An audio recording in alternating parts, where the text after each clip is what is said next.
Oggi parliamo di impianti di melma. Purtroppo non ho un termine altrettanto elegante per definire i tanti impianti che si trovano in giro quotidianamente. Naturalmente sto parlando di sistemi di allarme o antifurto, come preferisci definirli. Ciao, sono Davide Marcomini e da 30 anni faccio l'installatore di sistemi di sicurezza. Sono anche l'ideatore e fondatore del portale Top Security Advisor e autore della guida antifurbo. Nel canale aiuto l'utilizzatore a districarsi nel mondo dei sistemi di allarme. Ma veniamo al tema di oggi. Cosa intendo per impianti di melma? Tutti quegli impianti che sono o installati male, ad esempio con i rilevatori dietro le porte come questo, i contatti montati da cani come questo, o configurazioni lasciate a metà o realizzati in modo tale da non riuscire a garantire un adeguato livello di sicurezza. Innanzitutto, vediamo perché in giro ci sono tanti impianti fatti con i piedi. Io mi sono fatto questa domanda centinaia di volte e mi sono dato una risposta. Dal mio punto di vista, dal mio personale punto di vista, i motivi sono fondamentalmente due. Primo, chi ha realizzato quell'impianto non è del mestiere. Due, chi ha realizzato quell'impianto ha eseguito le specifiche richieste del cliente che lo ha commissionato. Ora, mettila come ti piace di più, ma comunque sia che la ragione sia la prima o che la ragione sia la seconda, siamo di fronte ad un errore grossolano.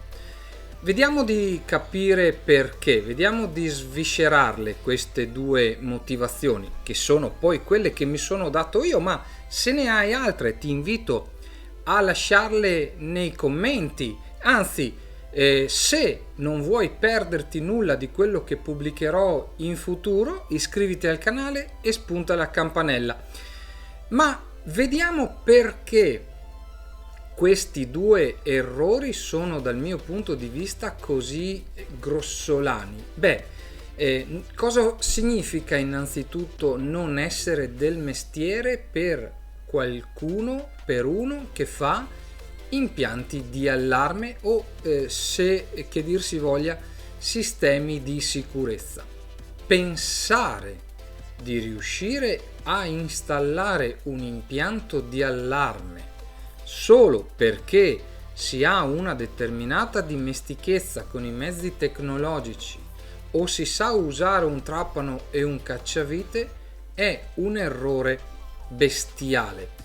Ti spiego perché. Perché l'installazione di per sé, è vero, può essere fatta da chiunque, ma non puoi pensare di realizzare un sistema di allarme sicuro finché non conosci innanzitutto le tecnologie di rilevazione e secondo le tecniche di frode utilizzate dai ladri.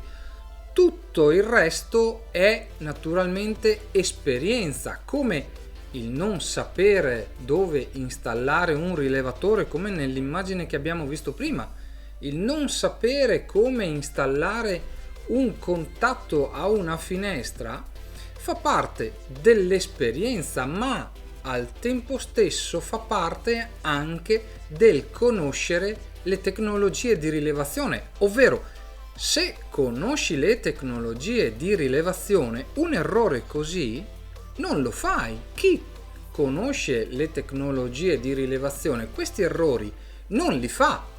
Questi errori sono fatti, ahimè, da chi non è del mestiere. Ecco perché al primo punto ho messo che tanti impianti di melma vengono realizzati da chi non è del mestiere. E andiamo al punto 2.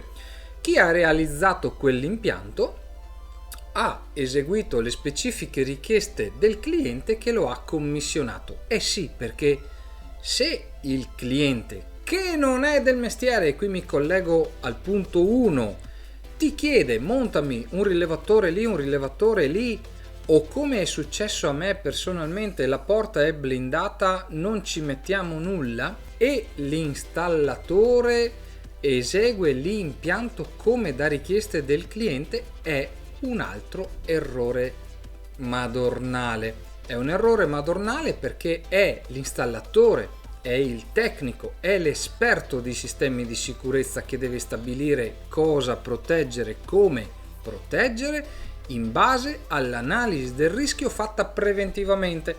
Ma qui parliamo, ovviamente, ci ricolleghiamo al punto 1. Se non sei del mestiere, l'analisi del rischio non sai nemmeno che cos'è, non sai nemmeno come si faccia, quindi non puoi realizzare un impianto di allarme sicuro e non puoi dare seguito alle richieste del cliente che non è del mestiere. Questa mi sembra una cosa molto trasparente, e se non è vero o se ti vengono in mente altre cose, ti invito nuovamente a farmelo presente nei commenti. Poi c'è un altro fattore che non ho citato nei punti, ma perché in qualche modo ne fa parte, ovvero quelli che so tutto io. Ci sono infatti dei chiamiamoli personaggi che o vuoi perché hanno lavorato nell'informatica, vuoi perché hanno una laurea in ingegneria, sono quelli che so tutto io. So tutto io vuole fare l'impianto di allarme da solo, vuole gestire l'impianto di allarme da solo. Ecco perché so tutto io non saprà fare un impianto di allarme sicuro, per i motivi di cui al punto 1 e al punto 2, ovvero se non conosci le tecniche di rilevazione, che cosa lo fai a fare un impianto di allarme? Te lo potrai gestire dal punto di vista della programmazione. Una centrale di allarme non è un'astronave, però se non sai che cosa rileva quel sensore, se non sai come si maschera quel sensore, se non sai come si elude quel rilevatore, il tuo impianto sarà un impianto di melma. Anche per il video di oggi è tutto, spero di averti dato qualche spunto su cui riflettere. Se non l'hai ancora fatto, ti invito a iscriverti al canale, spuntare la campanella per non perderti i contenuti che andrò a pubblicare in futuro. Noi ci vediamo nei prossimi video. Ciao!